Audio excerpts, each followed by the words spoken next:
Hello friends, welcome to our channel. இன்னைக்கு வீடியோவில் என்ன பார்க்க போகிறான்னு பார்த்தீங்கன்னா, பூரி கிழங்கு மசாலா.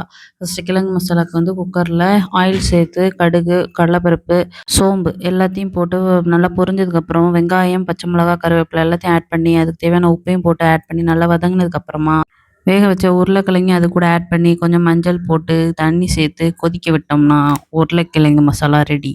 அப்புறம் கிழங்கு மசாலாக்கு ஏத்த ஜோடின்னு பார்த்தீங்கன்னா, அது பூரி தான். அதையும் ஒரு கடாயில எண்ணெய் சேர்த்து, எண்ணெய் நல்லா சூடான பிறகு தேய்ச்சி வச்ச மாவையும் அதில போட்டு ஒண்ணு ஒண்ணா எடுத்தோம்னா, புசு புசுன்னு பூரி ரெடி ஆயிடும். எங்க வீட்ல காலையில பிரேக்ஃபாஸ்ட் இஸ் ரெடி. பூரி நல்லா புசு புசுன்னு வரணும்னா, மாவு நல்லா டைட்டா பெனஞ்சு எடுத்துக்கோங்க. வீடியோ பிடிச்சிருந்தா லைக் பண்ணுங்க, ஷேர் பண்ணுங்க, கமெண்ட் பண்ணுங்க. முக்கியமா சப்ஸ்கிரைப் பண்ணிட்டு வீடியோ பாருங்க. பக்கத்தில உள்ள பெல்லையும் தட்டி விட்டுருங்க. உங்க வீட்ல மார்னிங் பிரேக்ஃபாஸ்ட் என்ன பண்ணீங்கன்னு கமெண்ட் பண்ணுங்க.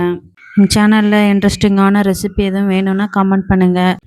இப்போது பூரி எல்லாம் ரெடி ஆயிடுச்சு. காலையில் சாப்பாடு தயாராக இருக்குது. சுட சுட பூரி, அது கூடவே சுட சுட கிழங்கு மசாலா டெக்கரேஷன்லாம் போட்டு ரெடி ஆயிடுச்சு.